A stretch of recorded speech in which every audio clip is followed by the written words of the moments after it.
Welcome into this Monday edition of the Oxford Exxon Podcast. Chase Parham, Neal, McCready, Clark Ford Studio. We're going to spend an hour and 15 minutes recapping the U.S.'s dominant Ryder Cup victory yesterday at Whistling Straits as they, I'm kidding. Ole Miss, Alabama week. Bengals got another win. Bengals had a win. Fields played. I mean, a lot of stuff going on other than Ole Miss. Jamar Chase is a bad man. He is. Jamar Chase is a bad man. So, obviously, we'll spend a lot of college football time today. Ole Miss getting through their bye week, and now it is Alabama week. Two really interesting games in the SEC. Ole Miss, Bama, Georgia, Arkansas this weekend. We'll look at some lines. We'll give some early thoughts on those. Really been doing that for a week, but what the hell, it's finally game week. As that and much more on the show. A show brought to you every single day by the Oxford Exxon, Highway 6 West in Oxford. Running a little giveaway every week.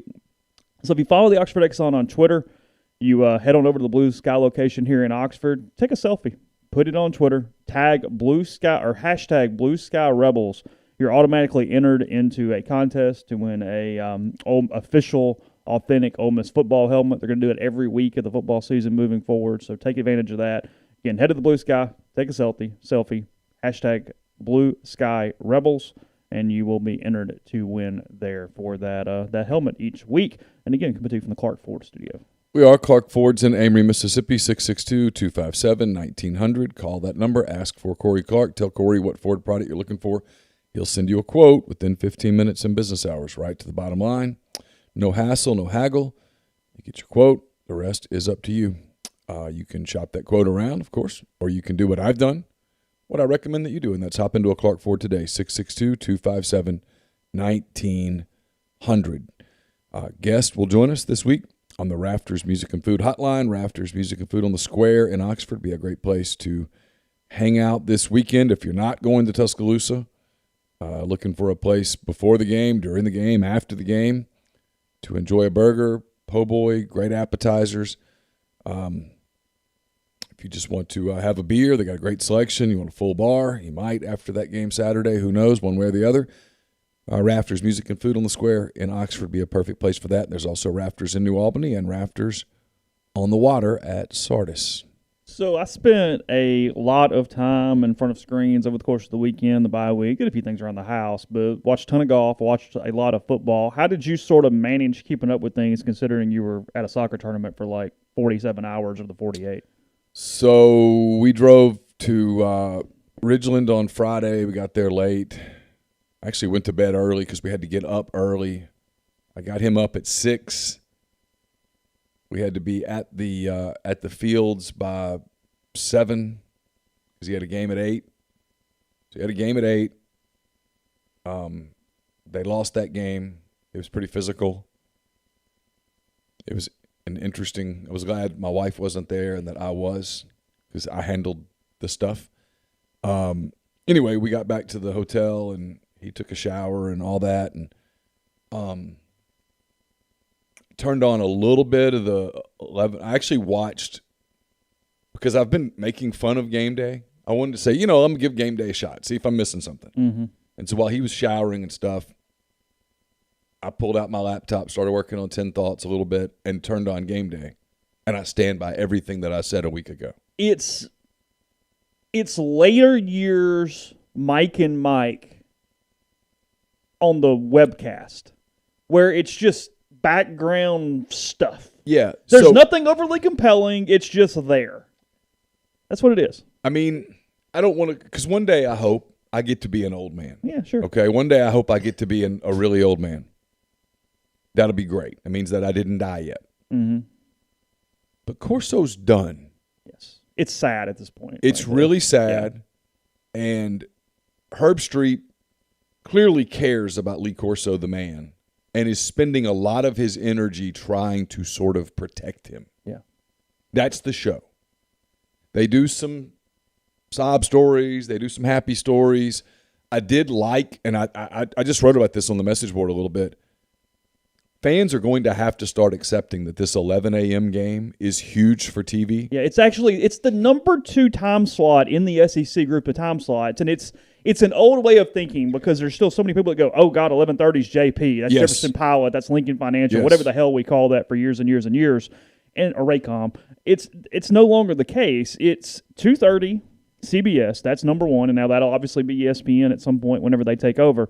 And then they go 11 a.m., and then they go 6:30, 5, 8, whatever the hell it is they're doing at night with their different things, and then they fill in all the SEC network slots because that 11 a.m. game is straight out of game day. It gets all those people and goes, hey, right here on this channel, stay with us, and here's whomever. Do you remember, you probably don't remember this because you were too young. I've told this story. When I was a kid, one of the things I used to love was the NFL Today. Okay, on sure. CBS. Yeah, Brent Musburger and Jimmy the Greek and Irv Cross and all those guys. Yeah. Phyllis George. And they would start the show with Brent Musburger going, you are looking live at Soldier Field in Chicago. And then you're looking live at RFK Stadium in Washington, D.C. And you're looking live at the Meadowlands. And, well, on game day, they're able to do that. And, frankly, on Saturday, they got bailed out a little bit by having the Notre Dame-Wisconsin pregame behind them. They could show the different shots of the guys warming up and stuff like that. And quite frankly, it's the only thing that salvaged the broadcast. So they're doing it again this week in Athens.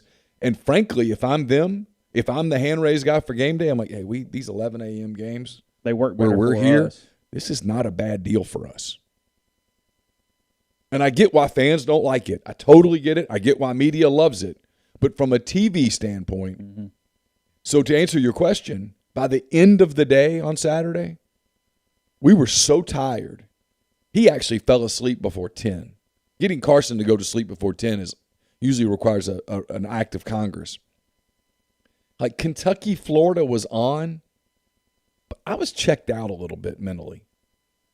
Kentucky, South Carolina. Yeah, whatever. Kentucky, South Carolina. Florida, Tennessee. Yeah, same. I didn't really watch either game. I knew they were on, but I was doing his laundry and I was getting him fed. I had to go get him food, etc.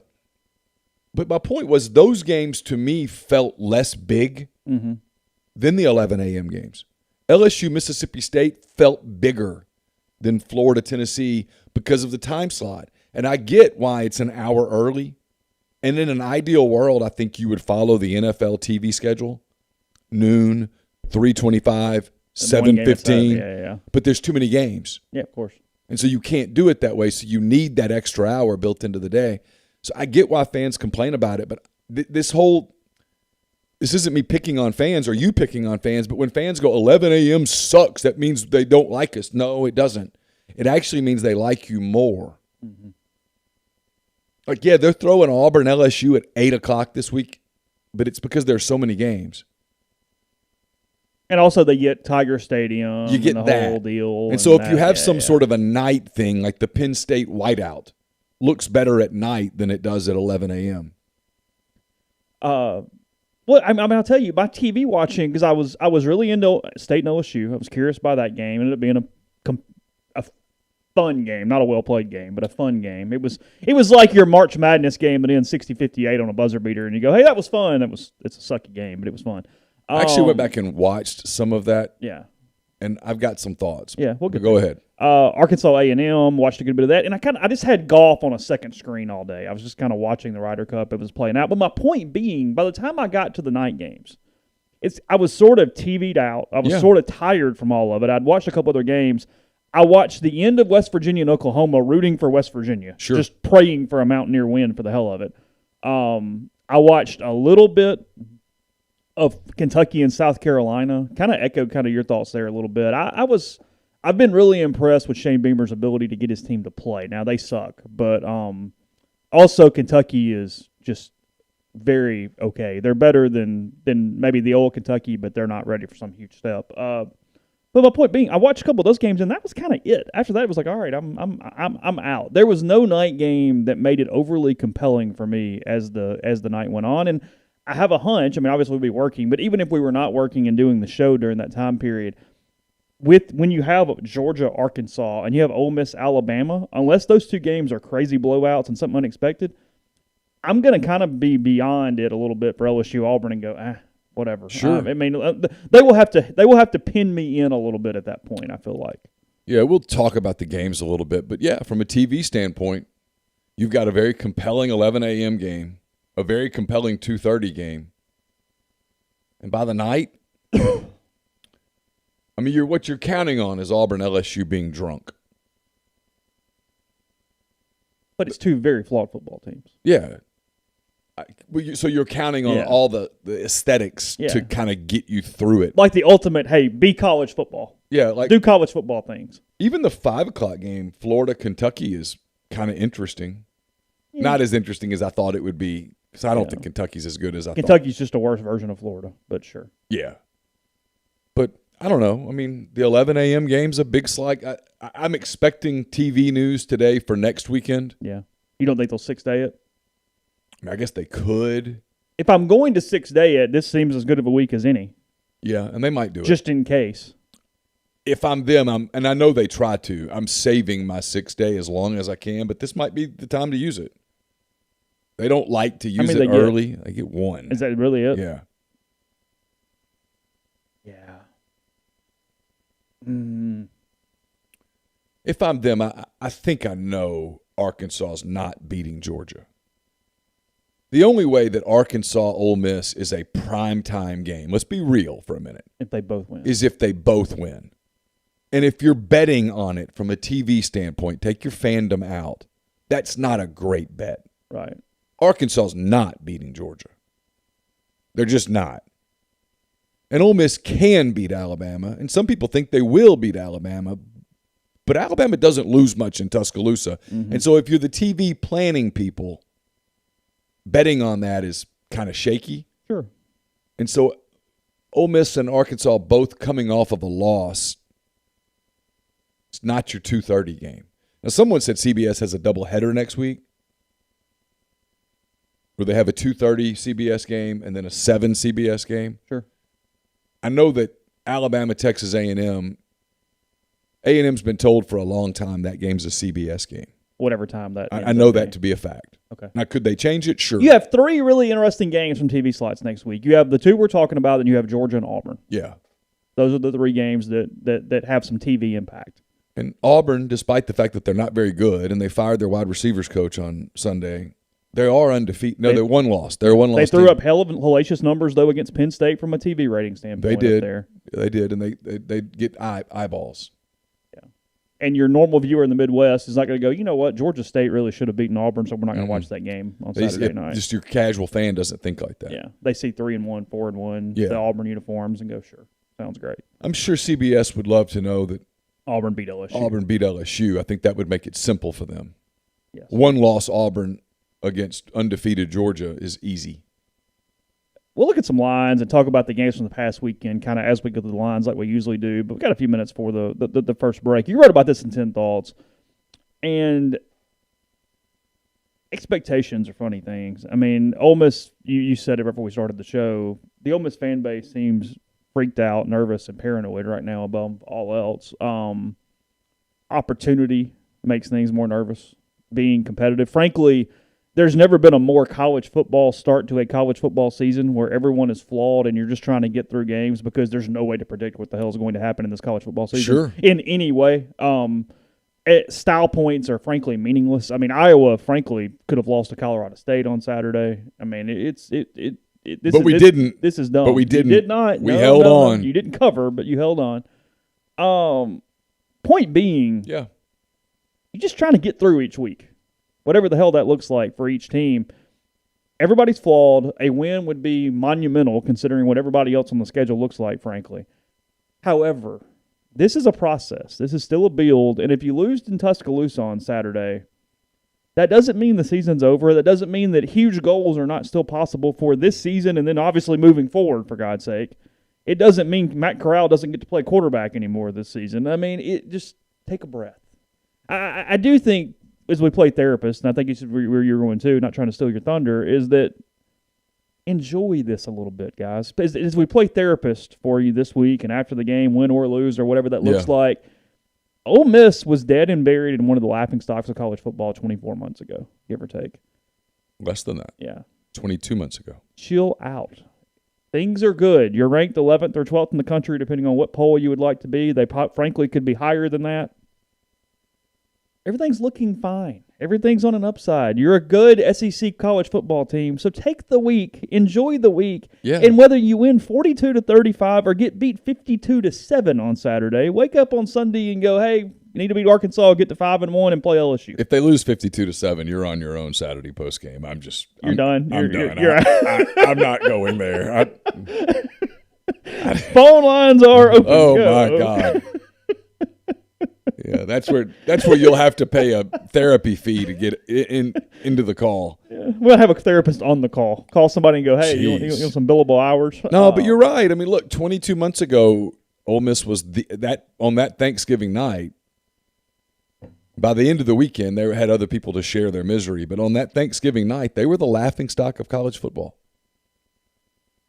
They scored a touchdown to set up an extra point, and the wide receiver that scored the touchdown in that moment decided to taunt Mississippi State, got a penalty. The kid missed the extra point, and they lost the game.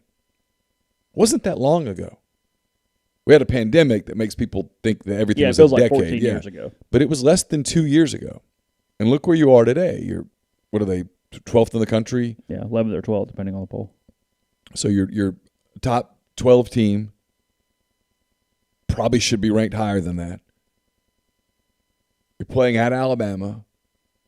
There was a day not so long ago when Ole Miss would be a 32-point dog. You're a 14-point dog, and frankly, that number feels high. You're relevant.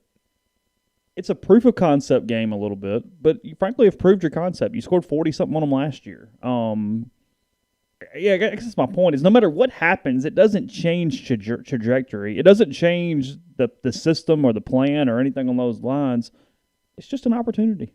And you would have killed for an opportunity 2 years ago. Killed for it. Yeah, and then the other thing that's going on is this thing about who's stealing spotlight and stuff.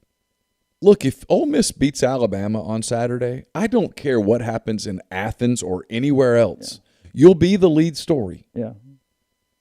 If Ole Miss beats Alabama in Tuscaloosa, and Lane's the first assistant to beat Saban and all that stuff. I don't care if Arkansas wins by 4 touchdowns, and they won't. But if Arkansas wins by 4 touchdowns in Athens. And you'll wake up like the number 4 team in the country. Yeah, it won't matter.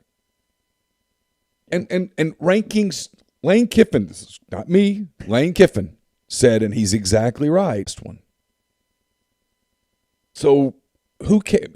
The whole, we'll have to share the cover of Sports Illustrated. There is no cover of Sports Illustrated anymore. What does that even mean? Relax. So what? Yeah. I mean, frankly, being honest here, if you're an Ole Miss fan, and most of you here are, if you beat Alabama and you could control the other things that happened, you would absolutely want Arkansas to beat Georgia. It would certainly enhance your ability to get to the playoff. I mean, the only reason you wouldn't is because you want every East team to beat every West team from a West race standpoint. But you get a shot at Arkansas at home. Yeah, sure. So from a moving up, building up some margin. Go win 2 games, you wake up in 14 days in the catbird seat. Margin for error at that point would be pretty big. You'd have some room. And so if the goal is to get to the playoff, beating Alabama makes it where you can lose a game down the stretch and still make the playoff. Yeah. You lose to Alabama, to make the playoff, you have to be perfect. Yeah. So just a little thing there. Just calm down. Let's enjoy the week. We got a long way until Saturday at 2:30. Kickoff's not tomorrow. So it's gonna be a week. Everybody take a breath, have some water, chill out. Tequila, whatever, a gummy or 2 if that's what you. Yeah, I think the gummies is what I might recommend. I think the gummy is the move. And I've never done it, but I've been told, and from what I've heard, that's the move here. I think during the week, just gonna be okay. Maybe the glass and the gummy. It's if the goal, and I think it was, the realistic goal was to be 5-1 at the turn. Frankly, you're in great shape, Ole Miss, to get there. Mm-hmm. You've got 3. I still think it's a quasi-free shot. I know people disagree, and I even disagreed with myself to some degree.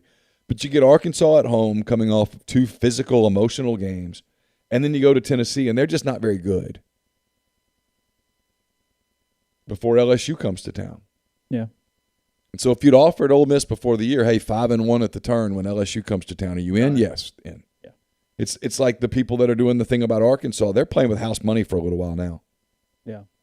I mean, if you'd offered any Arkansas fan, hey, you can be 4-2 on October 16th when Auburn comes to town. Done. 4-2? Yeah. Wait, 4, like not 2-4, 4-2. Yeah, 4-2. Done. Yeah. Sign up. Sign me up. Because that means you'd have gotten 2 of the 4: Ole Miss, Texas, Texas A&M, and Georgia. Yeah. Done. Yeah. Well, it means it would have meant that you absolutely beat at least one of the Texas teams. Yeah. And in that scenario, probably Ole Miss. Well, now they beat Texas. They beat Texas A&M. They're playing with free money. Yeah.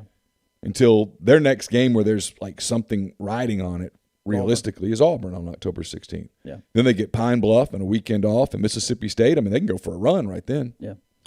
Podcast brought to you in part by Community Mortgage, Oxford, Memphis, Soto County, and Chattanooga. Underwriting and processing is done in Memphis, so you're getting local underwriting and understands your market. A leader in condo financing, the float down option, and more. You can find Jason at 662-234-2704 or JLOWE at communitymtg.com.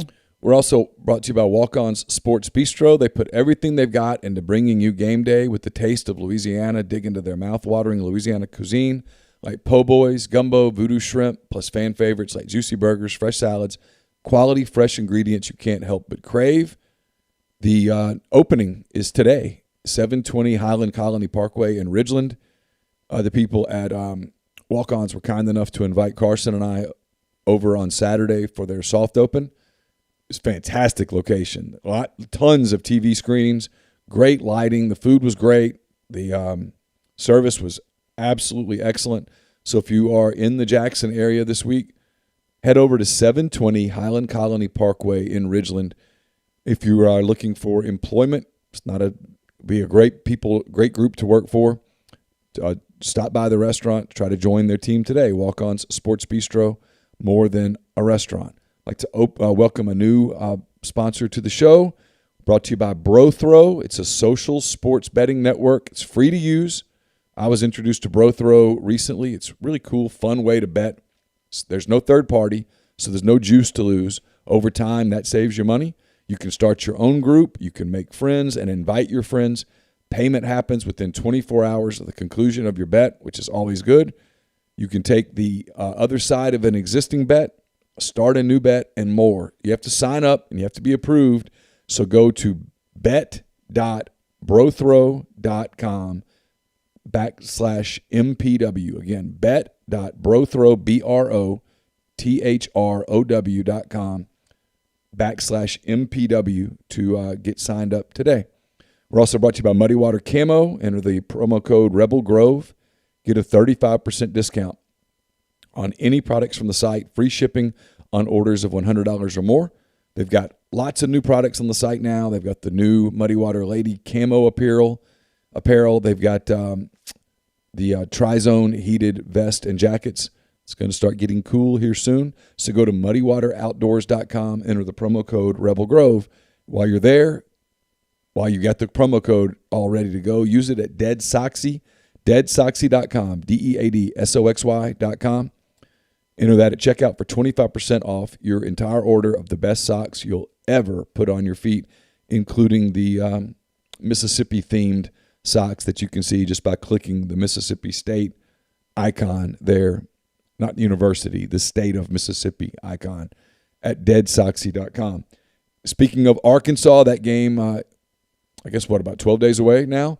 If you want to be tailgating for that one, you should. They've got single game packages. You can still sign up for the rest of the season at 7southtailgating.com, 662-321-1682. Podcast is brought to you by Johnston Hill Creamery. They're off Molly Bar here in Oxford. Stop in. We talked about the catering, talked about the ability to deliver right to the Grove. You can still do that. Any of their different options, they will deliver right there to your spot. 24 hours notice, 662-419, 9201, 419-9201, or email cheese at johnstonhillcreamery.com. Charcuterie plays, artisanal cheese trays, desserts, sandwiches, and much more there. Instead of pepper jelly, spiced honey, a lot of different options there. So stop in, give it a look. Plenty great things for gifts and much more. Again, johnstonhillcreamery.com for the current menu. So lines, let's see, looking at that, again, we'll talk about kind of games as we go through from last week as well here. I haven't looked to see what all you've put on the docket, so you can tell me if something outside the SEC is on the list. I've got all the SEC games. I've got Iowa, Maryland, and Cincy, Notre Dame. Iowa, Maryland is a Friday game. Yep. That is in College Park. And Iowa is a 3.5-point favorite on the road against the Turtles. I'm a little nervous about it. Are you really? Yep. Maryland playing okay? Maryland's unbeaten. Are they? Yeah. Good for them. It's Tungaloa's still there? Mm-hmm. Is he the quarterback? Yep. Okay. I've watched no Maryland this season. I haven't either. Okay. Well, why? They're in their conference. They are in my conference, but they don't really count in the conference. Not really. It's kind of like Missouri going, I haven't watched some SEC football today. Yeah, And you go, no, that doesn't. BYU, Utah State actually could be a decent fun game as the nightcap on Friday night. Hartwell's boys playing pretty good ball. They are 7.5-point underdogs at home against BYU and the Cougars on Saturday. So BYU traveling to Utah State. Where's that at? What town is that in? Utah State is in Logan. Okay. Saturday, 11 o'clock, as we mentioned.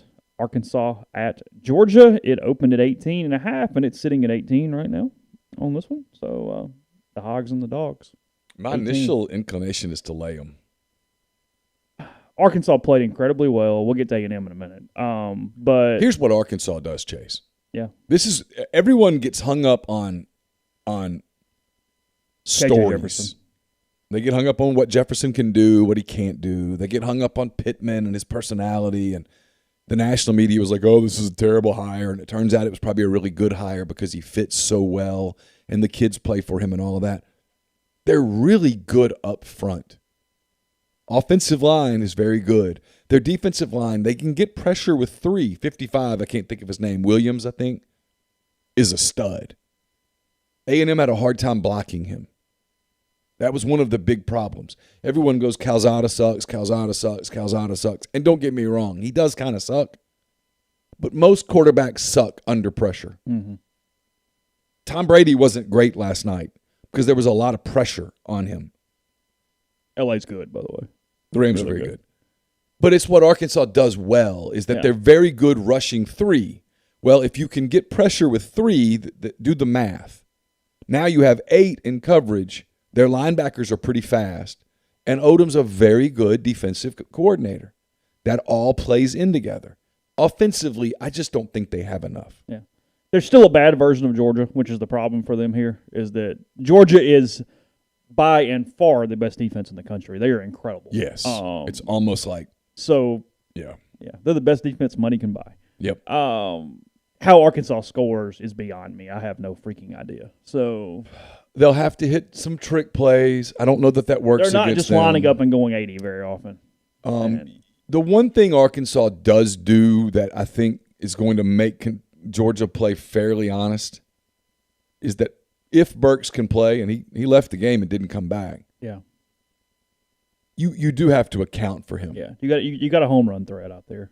And they'll do it. And while Jefferson is not a particularly accurate passer, he does throw the deep ball. His deep ball's not bad. Yeah, and so you have to respect it. You can't do like who did the Bears play yesterday?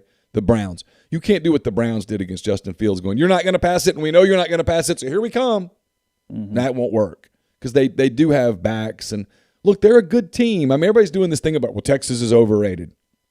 Well, they haven't looked bad other than that game. Everybody goes, well, Texas A&M, turns out they suck. I hate when people do that. We don't know. Texas A&M's got a pretty good defense. They got a quarterback issue. Spiller is the best back in the country, in the league. He's good, yeah. I mean, he's a stud. So I don't know. I mean, I think Arkansas is emerging as a team that's got a chance to be a 9-3 team. And again, if you're that fan base, and 2 years ago when Chad Morris got fired in November after you lost to whoever the hell it was, everyone. Yeah, he went 0-16 in the league. If you had said, hey, guess what? You're going to go 9-3 in 2021, you just said, sign me up. It's kind of where it appears that they're kind of headed, is that general range. Yeah. Because defense doesn't typically take a day off. No.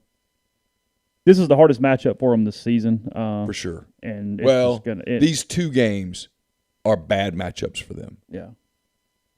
So Arkansas, Georgia, 18.5 is where that one's at. The game that no one will watch at 11 a.m., including Mark and the Thread, Tennessee is in Columbia, Missouri on Saturday at 11 a.m.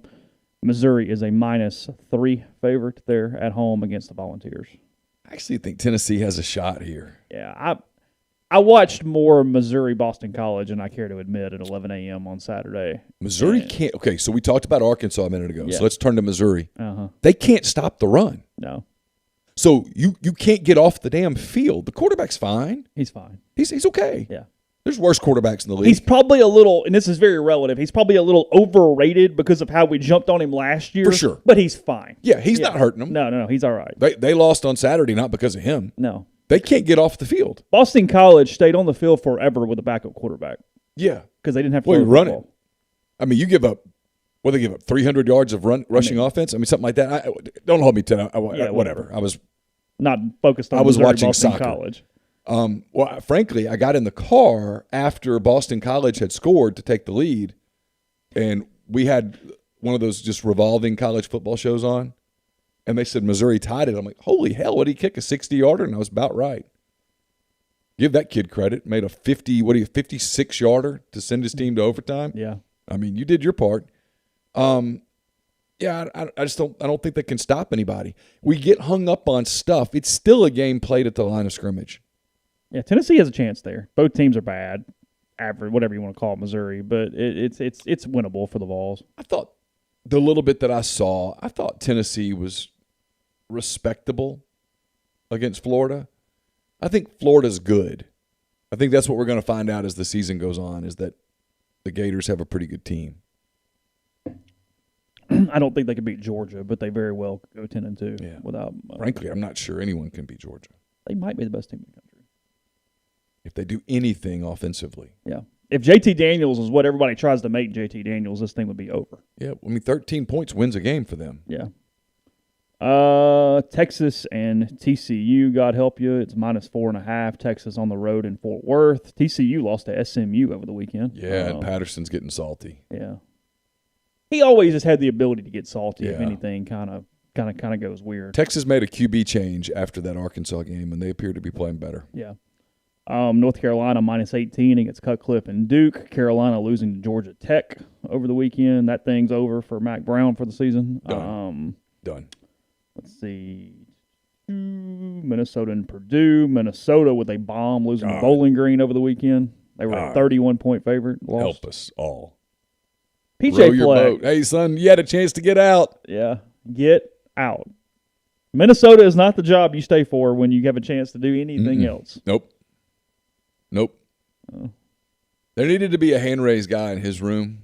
But I think he's a guy who surrounds himself with inferior people, like another Fleck. coach. Yeah, like another coach that I'm aware of That also had a bad week. that had a bad week. And when you do that, it comes back to bite you. Okay. Yeah. Who's the big stories nationally right now? It's Kiffin, Mm-hmm. Pittman. What do they have in common? Great coaching staffs. Yeah. They're not afraid to hire people who are really good. Yeah. Lebby, Durkin, Brawls, and Odom are the coordinators Yeah. for those two teams. I mean, this thing's The not two biggest resurgences in the country. Nick Saban over the years has never been afraid to hire good coaches. In fact, he insists on hiring good coaches. Yeah. Nick Saban brought Lane Kiffin in. Then he brought Steve Sarkisian in. Then he brought Bill O'Brien in. That tells you a little something about Nick Saban. Yeah. Frankly, we could use that in government these days. Let me go down the list from back when it was the very beginning. I mean, yeah, it's just coach after coach after coach after coach. I mean, That's what Kiffin does well. One of the many things he does well, and you have to give Pittman credit for that. Where people go, well, Pittman, once he loses his coordinators, okay, yeah, but that's the point: is to hire people that will eventually be hired away, and then you replace them with the next people. yeah, your margin of error might be higher, but that is the point, to hire the coordinators.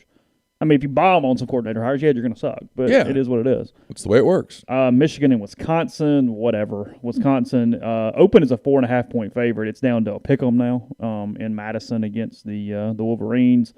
Wisconsin just internally combusted against Notre Dame on Saturday. Notre Dame's fine; they're even decent, but ugh, Notre Dame's a very well coached team. they are. Wisconsin, though, just blah. That was terrible. Their quarterback play is abysmal. Louisville. I like them on the road here. They've played pretty well outside of Ole Miss. They're getting 7 against Wake Forest on Saturday. Ooh. Yeah. Now they lost that linebacker for the year. Did they? Yeah, he's gone. Yeah, the Demon Deacs -7 at home against Louisville. Georgia State coming off their near win of Auburn. They are a home dog to App State by 10 on Saturday. So what happened with that? So when you were asking at the beginning about my day. So we leave Brandon after their second game. They played a team from West Monroe and just beat the hell out of them. Yeah. We got in the car. We're heading back. It was as the A&M Arkansas game is ending. We're both laughing at the family text chain, which is hilarious because three people who never once cared about football ever, ever, ever are suddenly just blowing up our phones about football. And so we're searching, and we get locked in on Clemson, NC State on the radio. And we get back to the hotel in time to look at the bar, and at the bar they had the Clemson, NC State game on, and Carson's like, let's get upstairs so we can see it. And I said, okay. But on one of the screens, Georgia Tech was leading Auburn by 5. So we go upstairs, we find Clemson, NC State, we watch the overtime. Mm-hmm. NC State wins. And then we saw that Auburn had won by like 10 points. How the hell that happened? Well, and grind, cover your ears. The reason why it's a story is that Auburn very likely won a game because of officiating for the third time in less than a year. You can say these things even out, but at some point.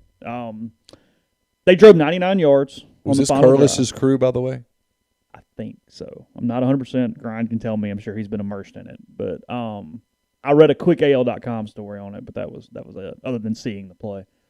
So Auburn drives 99 yards to go to win the game on basically the final possession. They scored with like 10 seconds left or something. Okay. But they completed a pass that got them in range that hit the ground. They called it complete, went to review, called it complete again off review. Was it a fourth down? I don't remember what down it was. Grind can tell me, but it completely changed the complexion of the game. It was like a 19-yard catch to get them inside the 10 or right around the 10 with one shot to go, essentially. It clearly won the game. You can say that, it was called this on the field and it was kind of close, but he kind of alligator armed it, and you can see that the ball goes through his arms, touches the ground, and he grabs it the ground is there. Grind says, won't cover my ears. I like being loved by the refs, and yes, it was Curl's crew. It was the third time that they won a game in a year. I don't know how that guy stays employed. Yeah. But more on the replay official.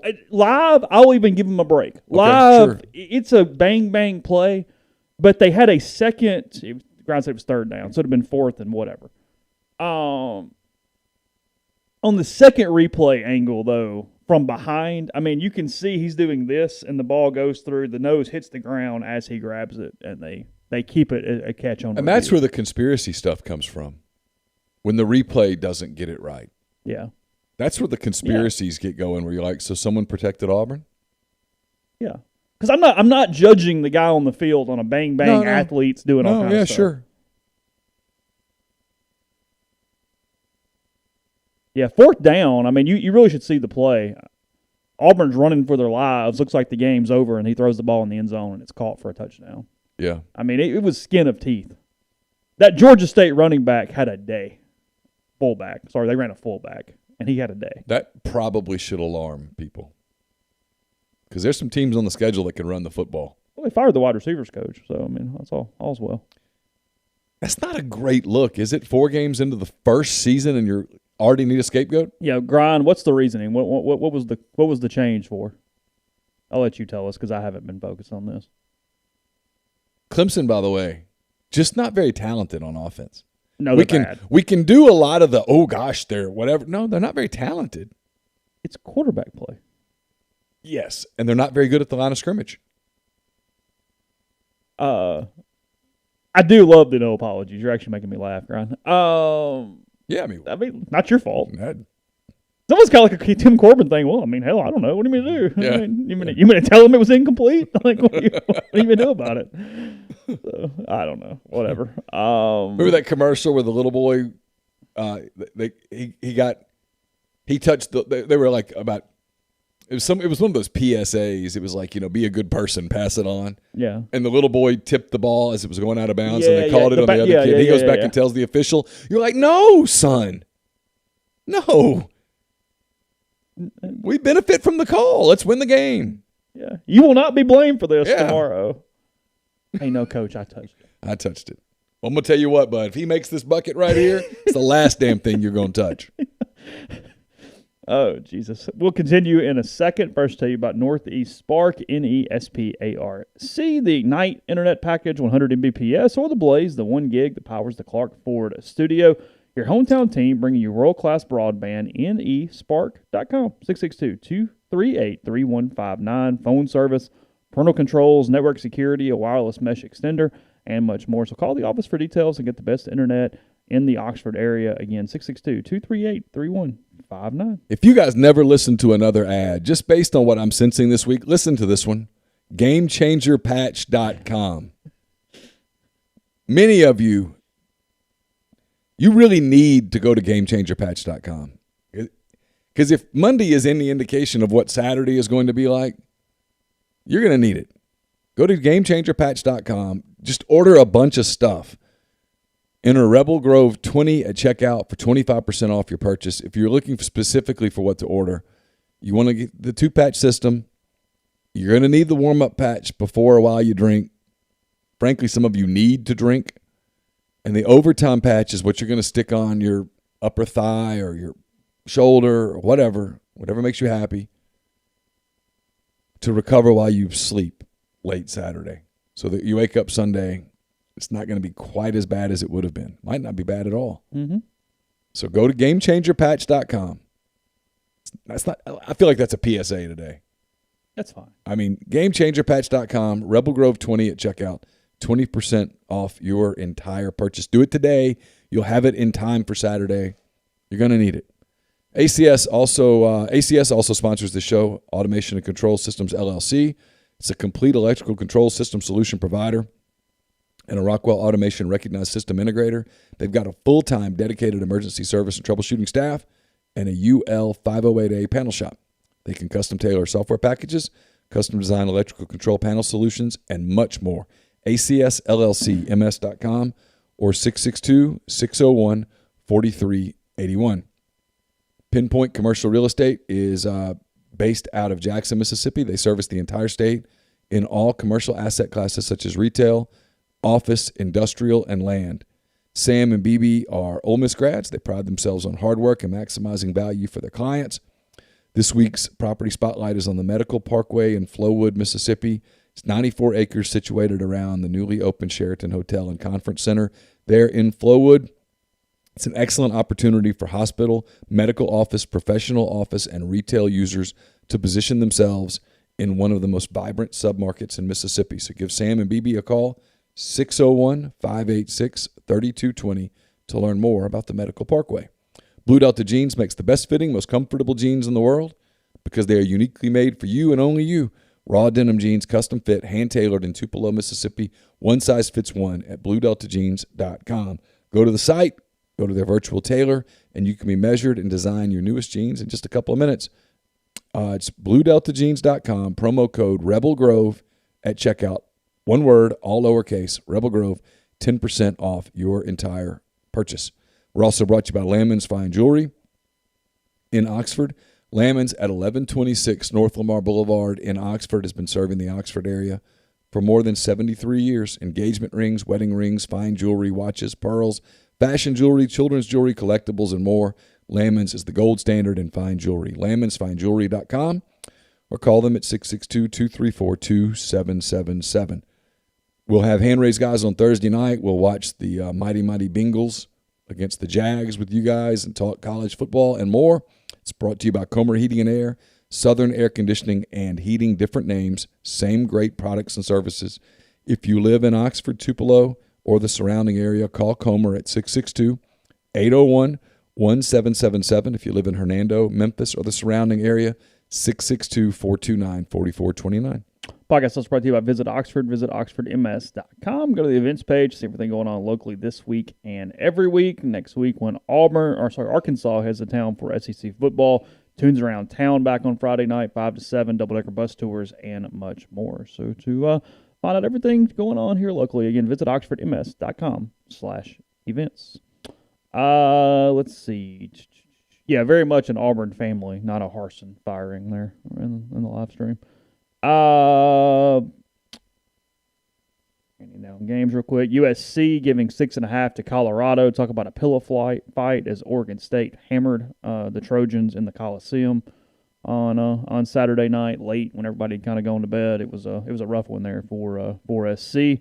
Colorado still is not thrown for like 100 yards in a game or whatever. They're awful offensively, just pathetic. Yeah. Coastal Carolina will drill Louisiana Monroe, 34 on that line this weekend. Notre Dame, this is a lot of movement. Who won here. the ULM Troy game, by the way? ULM. Really? Yeah. Like 10, like 34-24 or something. Rhett Rodriguez got hurt bad. Did he? He's in ICU with a lung really? injury. Oh, I didn't see that.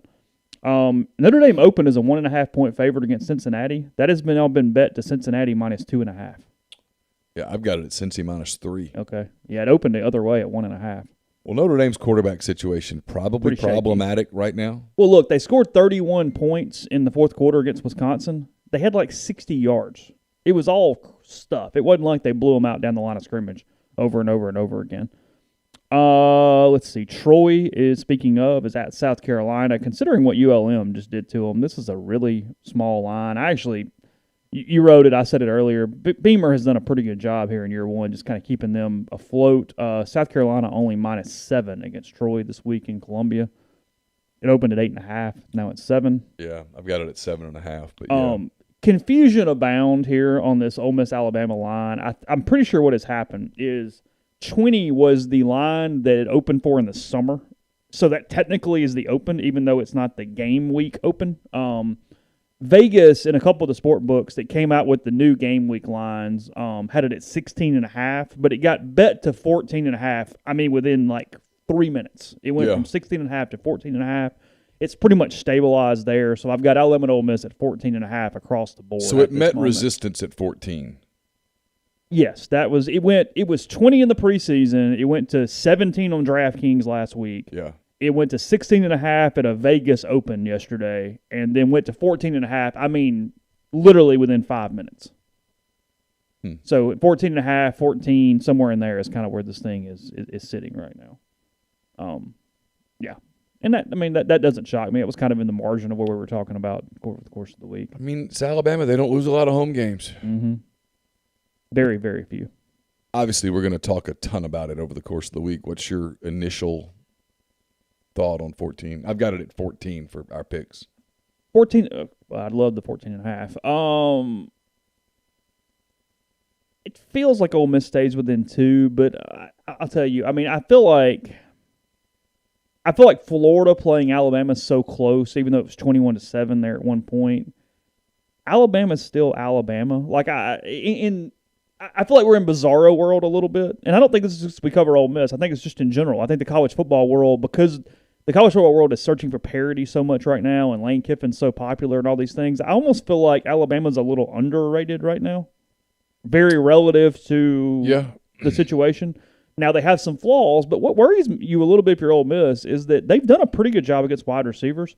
Alabama can't cover a tight end to save its freaking life. Ole Miss doesn't have one. Not right now.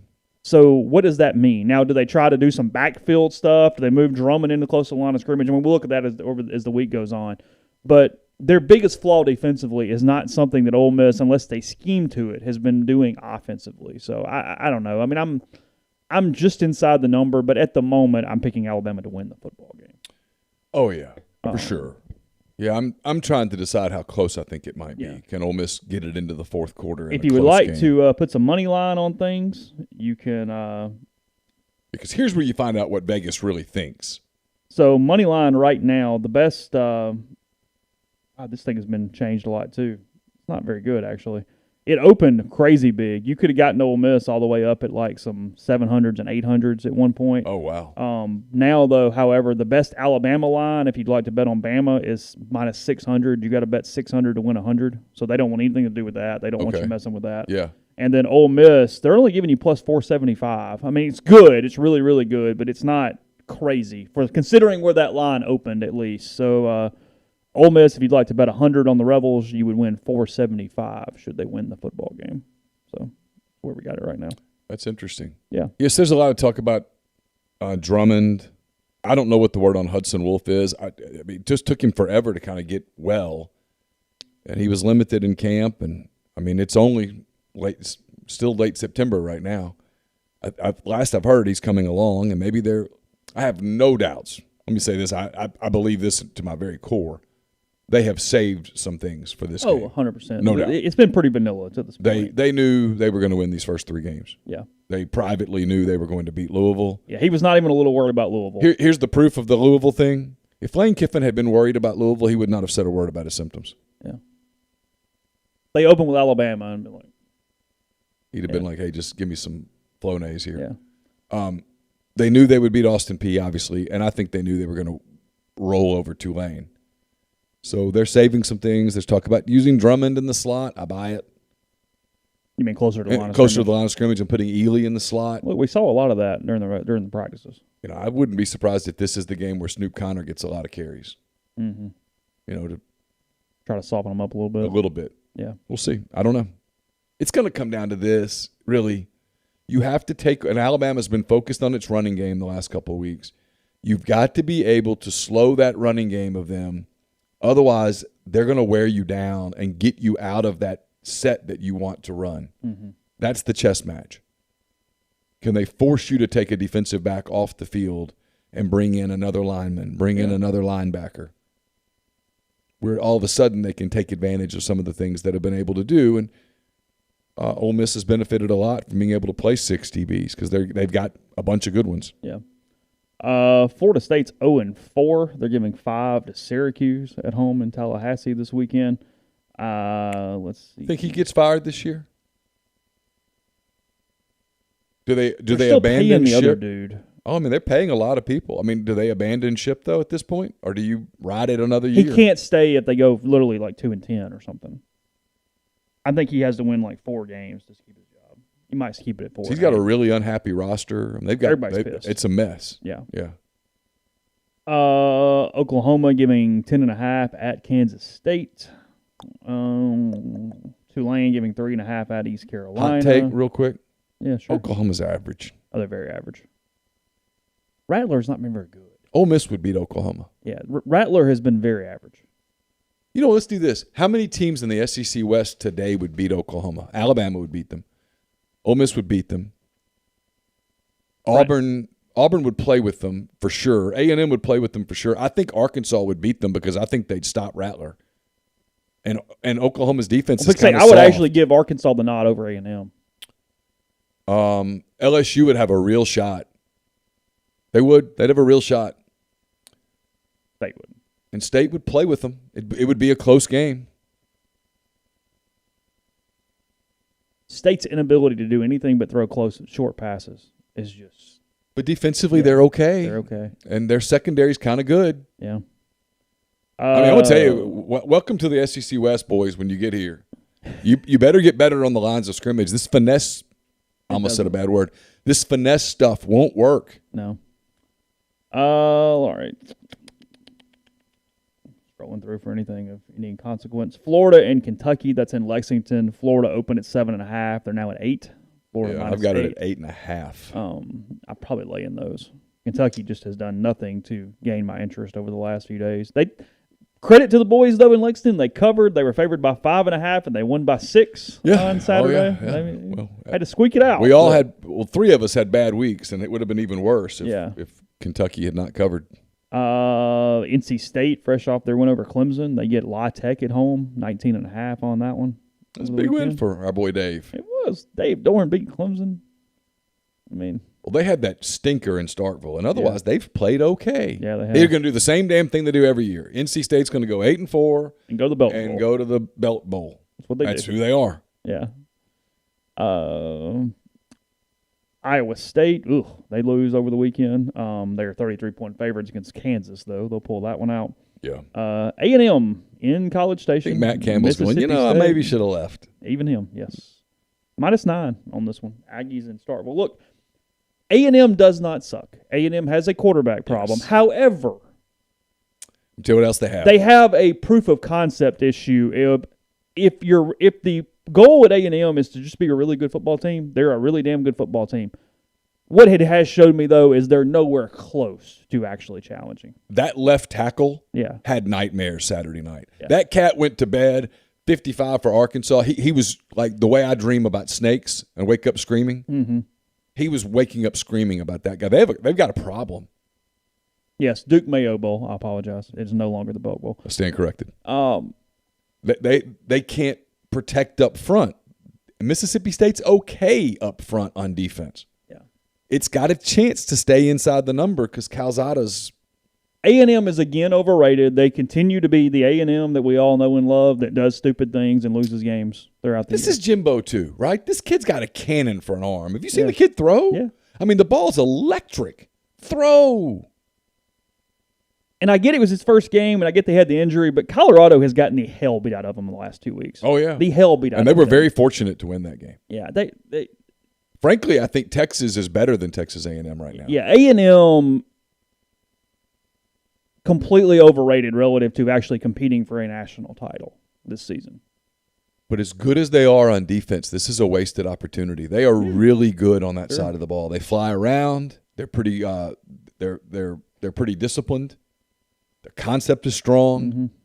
Elko's a very good coach. He is. And this is a wasted opportunity for them. Don't make no mistake about it. It's a problematic sign in College Station, given what they're attempting to do or trying to do.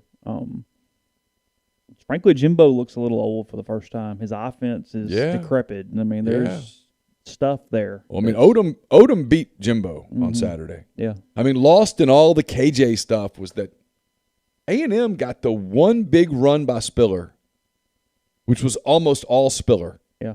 And other than that, they didn't do jack against that defense. Yeah.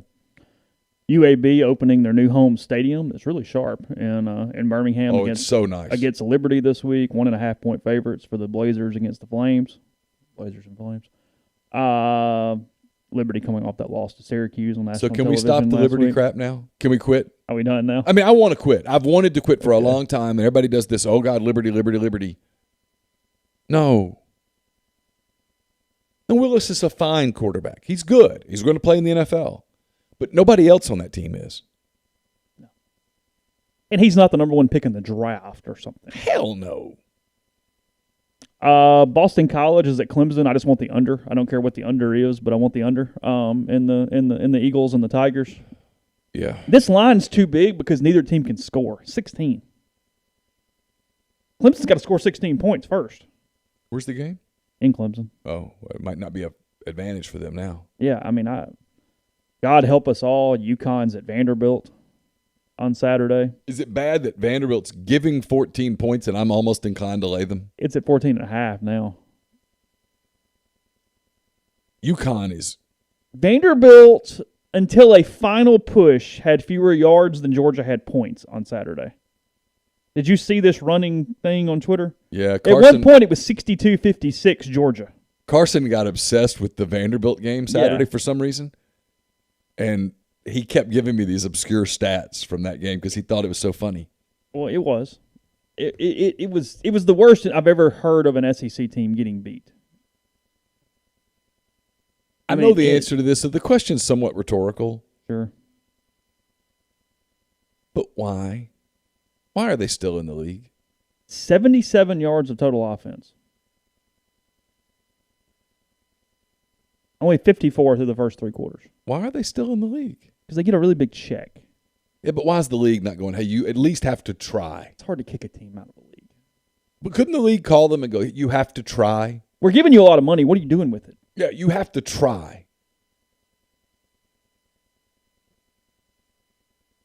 How many Georgia fans were at the game? Someone told me that they thought the Vanderbilt crowd was like 6,000 people. Oh, really? That it was 30-something thousand Georgia fans. I mean, it was 35-0 in the first quarter. First quarter. Turkey says baseball is wine. I know he's laughing because he puts an LOL, but it's not that. No. It's not that. This is not a slap at baseball, but decisions are not made at this level based on college baseball. They're made based on football. Yeah. 99% football. Yeah. 1% basketball. If that. Football is the absolute decision king here. By itself. Yeah.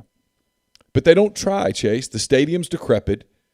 They've had opportunities. They could have partnered with that FC Nashville. The soccer team. SC or whatever it's called. I went to one of their games. It was actually kind of entertaining. Mm-hmm.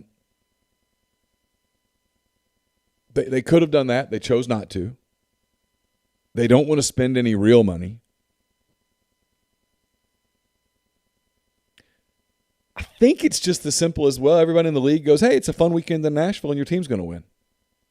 Everybody likes Nashville. Every league needs a crap team. Fun place to go spend a weekend, yeah. No, seriously. I mean, every league needs the week where you go, whew. Yeah. But you would like for them to at least try. There are internal disadvantages, so they're still going to suck. Well, so here's the problem. If I'm at ESPN, honestly, if I'm at Disney, I'm like, hey, you make us televise their damn games. I know we have to because of the contract. We had to put them on ESPN2. We would like at least a handful of eyeballs. Yeah. That game was over. Well, it was over before it started, but it was over within 4 minutes. It was. Yeah, 100%. Indiana getting 11 from Penn State in Happy Valley on Saturday. Auburn and LSU. Opened at LSU minus 3.5, and it's still sitting at LSU minus 3.5. Yep. That's where we got it at. Yeah. So I watched some of LSU. I went back, like I told you, I watched as much as I could on replay. Mm-hmm. LSU's, to Ed's credit, they've fixed a few things. They're okay. They have fixed a few things. They have clearly done some coaching over the last couple of weeks. They're pretty athletic on defense. Their scheme's not very solid, I don't think. State's offense is it's outdated, is the word you're looking for, by the way. It's outdated. Yeah, sure. It's been scouted. I thought Ed's comments that they went back and watched a bunch of Arkansas tape from a year ago, saw what Arkansas did against Mississippi State, and kind of implemented a lot of that. They rushed 3 and dropped 8. Kept everything in front of them. Rodgers rolls up numbers, but they're not explosive. It's constant 3rd and 6. It's constant. And there was so much, hey, we're going to put 3 in here. We're going to tell you, run. And they will not run. Nope. Because Leach is the smartest man in the room. Yeah, they don't run. And if you don't believe him, ask him. He's the smartest man in the room, and he's going to, by God, run that air raid even when they take the air raid away from you. If I'm one of their receivers by the end of this year, I'm like, and every SEC team outside Vanderbilt can just run and tackle you, and that's the end of it. Well, and you start over and over. You're going to get hit hard as one of their receivers. And if Rodgers, he's asked to throw the ball about 60 times, and so if he makes a couple of throws behind a receiver, he's going to get somebody hurt. No, that's a good point, Grind. State did have success running the ball. They run it fairly well when they run it. They just refuse to stick with it. They won't stay with it. They won't get you out of it. Because nope, it's him. I'm going to be the smartest guy. I'm going to show you my system works in this league, even though that system doesn't work in that league. And everybody goes, well, they're going to upset somebody. Okay, great, but what does that mean for you? It means you go 7-5 instead of 6-6. So you go to the Birmingham Bowl instead of not going anywhere, or you go to the Duke Mayo Bowl, whatever the hell bowl instead of the Birmingham Bowl. I don't know. Yeah. So what? Auburn is not one in Baton Rouge. It's 99, as we're aware of. But anyway. All right, Gron says, anybody in the chat ever been to Death Valley? Any pro tips you can give me if so? Yeah, I got some pro tips for your trip to LSU. Okay. Be nice. Yep. If you're nice, they'll be pretty nice to you. Yeah, and you can cheer. There's no issue. Yeah. Don't. If you win, it's going to be at 11:30 when you walk out of that stadium. Shut up and go to your car. Shut up. Yeah. Shut up. Yeah. Unless you want a fight. And frankly, walk around and enjoy it. It's fun. It's a cool place. Yeah, go see Mike the Tiger's lair. Yeah. That's cool. Walk through their tailgate areas all over. Not really an area, but just all over campus. I mean, they have, I think, the best pregame in the country. Yeah, be in your seat for pregame. It's cool. It's fun. It's a fun place to go to a game. They'll absolutely entertain you and bring you. They'll take you in. They'll give you food if you want. They'll give you food. Yeah, the whole deal. But if you win, don't be an idiot. Because they will be trashed by the end. Yeah. It's the drunkest stadium in the league.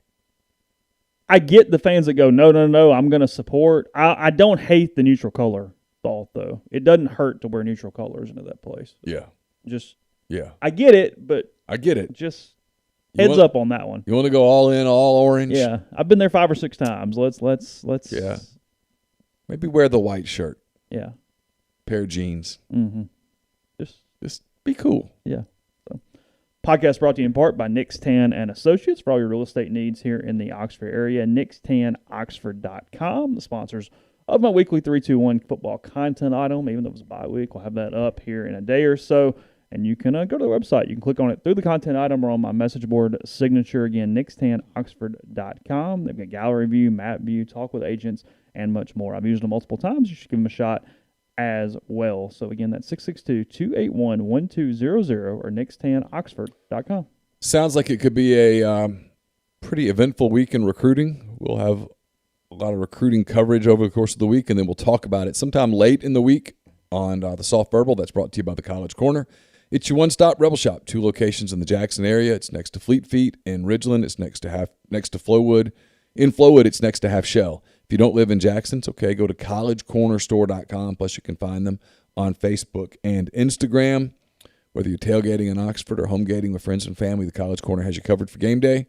The largest selection of Rebel gear in central Mississippi.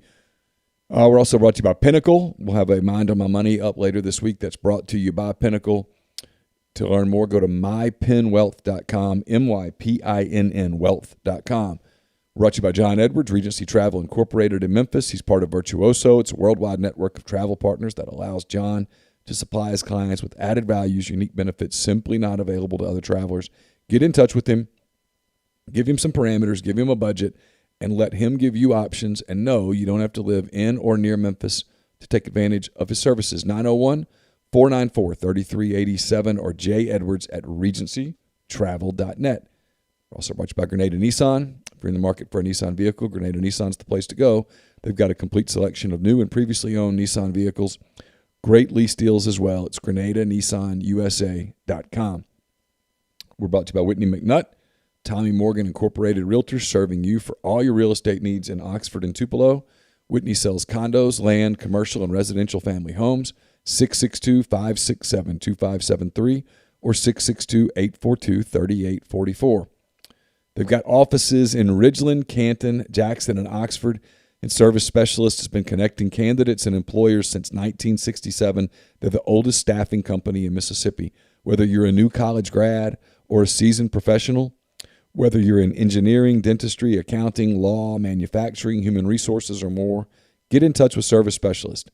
If you're a recent grad without much experience, Service Specialist can help you. They're always looking for candidates that have potential and want to learn and get their foot in the door with growth opportunities. They always know about jobs that never get advertised. So if you're a prospective employer, you probably should reach out to them as well. Make sure they know about your job, even if you're advertising it elsewhere. If you're looking to hire quality talent for your company, Service Specialist has names and resumes ready for your perusal. If you're thinking about looking for a new job, looking to relocate to Mississippi, get in touch with Service Specialist. No referral fees for those searching for a job either. You've got nothing to lose. It's 662-832-5138 or servicespecialistltd.com. Brought to you by Alpha Specialties, located at 1670 Highway 80 in Pearl, Mississippi. They're your trailer-specific professional. If you want to haul it, they can call it at Alpha.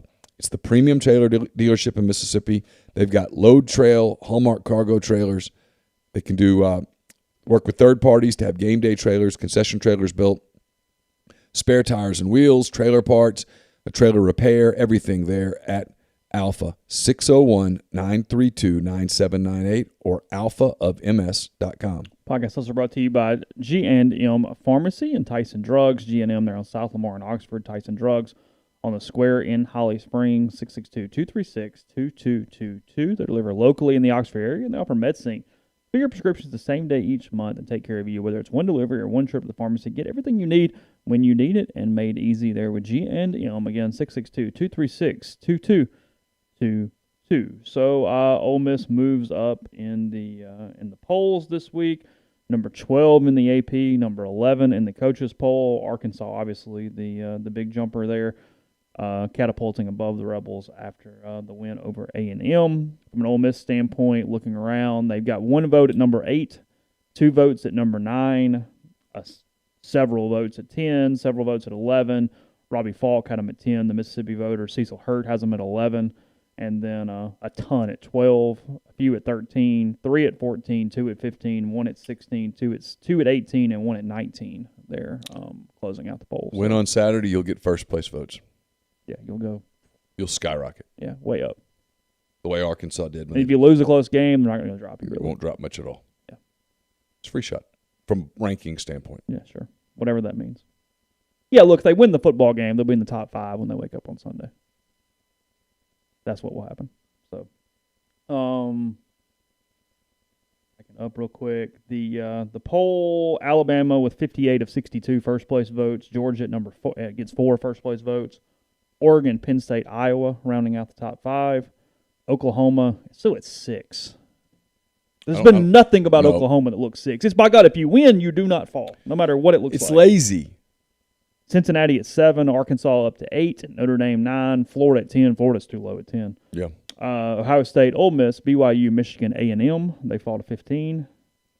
Coastal at 16, Michigan State at 17. Fresno at 18, Oklahoma State at 19, UCLA at 20. And then Baylor, Auburn, NC State, Wake Forest, and Clemson. Why is Clemson still ranked? What the hell have they done? They're Clemson. 2-2. 2-2. Somebody still has Clemson at 14. Yeah, no, that's 14. 34 voters have them not ranked. Who has them at 14? Ben Portnoy, Columbia, South Carolina. Oh. So we answered that question. He has Clemson 1 spot below Ole Miss. He has Ole Miss at 13. He has Coastal at 15, too. Yeah, I don't see any other crazy outliers there. He only dropped A&M to 8, which is also their highest vote. Cecil Hurt dropped A&M all the way out of the top 25. I would have thought about it. Yeah. I dropped him into the 20s, I think. He's the only one of any poll voter to do that. So, seen him, Cecil, Cecil watches a lot of college football. Yeah, tons. Yeah. That is his only real outlier. He has Texas back in at 25, Auburn at 24. Well, I do mine every week, and I actually do try to put a little thought into it. When you get into the late 20s, it's tough. I mean, you're just kind of searching for teams. Yeah. Doors Rule wants to know, Chase, what's your reasoning for thinking Alabama will win other than them being Alabama? I think they're going to score a lot of points. I still think they have more depth. I think defensively, I want to see how Ole Miss attacks their linebackers because other than Toto, I feel like that's the weakest group for Alabama. And now maybe that's a heyday for Drummond and those guys across the middle of the field. I think that's very possible. But, look, Ole Miss has not run the ball inside very well still. I still worry about Ole Miss getting bogged down inside the 10, inside the 5 if they can't throw it in the end zone. I've seen nothing to show that they can just power the football in the end zone. It's by far their best defensive test, even though Alabama is not the Alabama that we know. And how big of a deal is this? I don't know. It's not that he can't do it, but it's still Corral's first real road environment since the late stages of the 2019 Egg Bowl. So there's a lot of stuff there. I mean, how much better is the defense? It's better. It's in the top 60, but it's Alabama. They're going to score a lot of points. Look, Saban doesn't lose these games. He's been looking at Ole Miss for 2 weeks too. Sure. He wasn't focused on Will last week. No. Ole Miss can very much win, but if I had to put a money somewhere, I would put Alabama to win a fairly close game. I just don't know how close I'm saying right now. Corral throws how many times? Ooh. I mean, Ole Miss would like to run about 80 plays.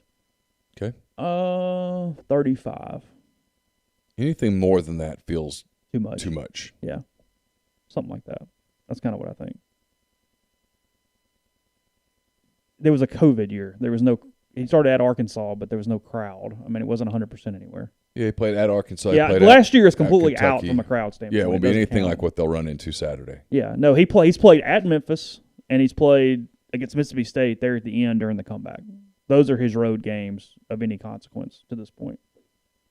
So, yeah, I mean, you can't – I'm not saying Bama's great, but, I mean, I'd say that's kind of my point earlier. It's probably like, oh, you can't say they're overrated or they're underrated. They're still a very quality football team. It's funny because there's a perception that the national media protects Alabama. Mm-hmm. The national media is cheering for Alabama to lose Saturday. Oh, they'd love. Trust me. Yeah, they want out. There's That's where the underrated part's coming. Yeah. People are searching for their flaws, and they have some this year. Yeah, they do. But in doing so, they're skipping over the fact that they still have a ton of strengths. Look, I'd like to see Sam Williams snaps. What does he do? Can he get to Bryce Young a couple times? Can they rattle the freshman? I mean, Bryce Young has looked susceptible too here. I mean, Yeah. Oh, look, Ole Miss has the better quarterback. They have the better offense. Alabama has the better defense. Alabama has home field. Alabama has a ton of proof of concept. It's early. I mean, I thought about doing my picks this morning to go ahead and get them over with, and I still felt like I wasn't ready for it yet. But in my head, it was 48-41, something like that. It's kind of what I had in my head. It's a lot of points. It's a big number. The over-under is 76.5. 76. So they're expecting Alabama to score 42. OddsShark had it 52-33, I believe. That would be – I would dread the post-game show from the defense giving up 52 points. Frankly, and it would just get me by 20, period. Yeah. So I don't think they give up 52. I think they have to hold them into the 30s to win. Mm-hmm. I think if you told Lane Kiffin that you hold Alabama to 34, I think he'd go, I think we can do it. But I think if you hold Alabama to 44, well, now you're asking a ton. No, I agree with that completely. So we'll see. I want to see how Ole Miss exploits the middle of the football field. They've done a really good job about that in their first 3 games, but I think that's the key here is they try to figure this out. Yeah, to me, it comes down to defense. It's always come down to defense. It's going to be about defense. Can you get off the field? Mm-hmm. Can you get Alabama out of its plan? The way to beat Alabama is to get ahead of Alabama. Yeah. Get them out of their running game a little bit. Get them frustrated. Get their fans pensive. Change the atmosphere inside that stadium. To Florida's credit, and frankly, they deserve an absolute ton of credit. Typically, when Alabama gets ahead 21-3, it's over. It's a mauling. You're in for the worst part of it. I want to see what can happen if Ole Miss can get a stop, score, get a 10-0 lead.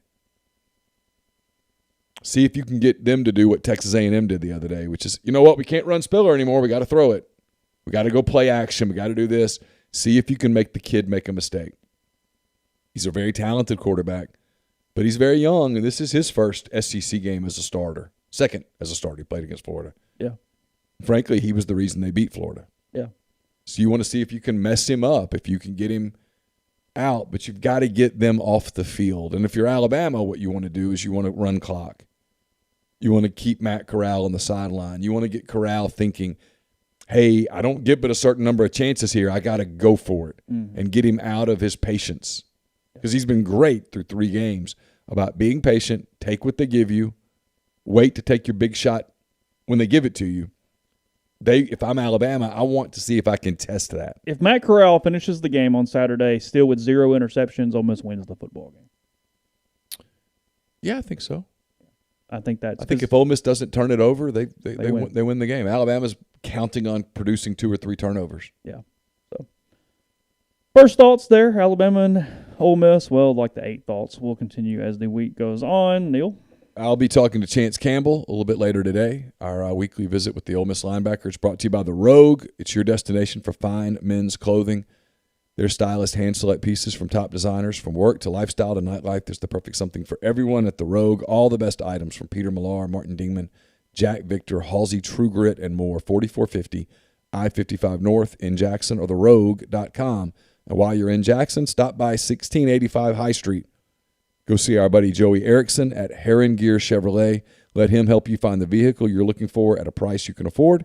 Choose from a full selection of new Chevy vehicles or get a great deal on numerous brands of reliable pre-owned vehicles. Give him a call or text on his cell, 662-571-2367, or like I said, 1685 High Street in Jackson. So back tomorrow with another show. Hope all of you have a wonderful day. Lane Kiffin speaking today at noon, I assume, and we will have a reaction to that and pointing at rebelgrove.com as well. So have a good day. Talk to you tomorrow.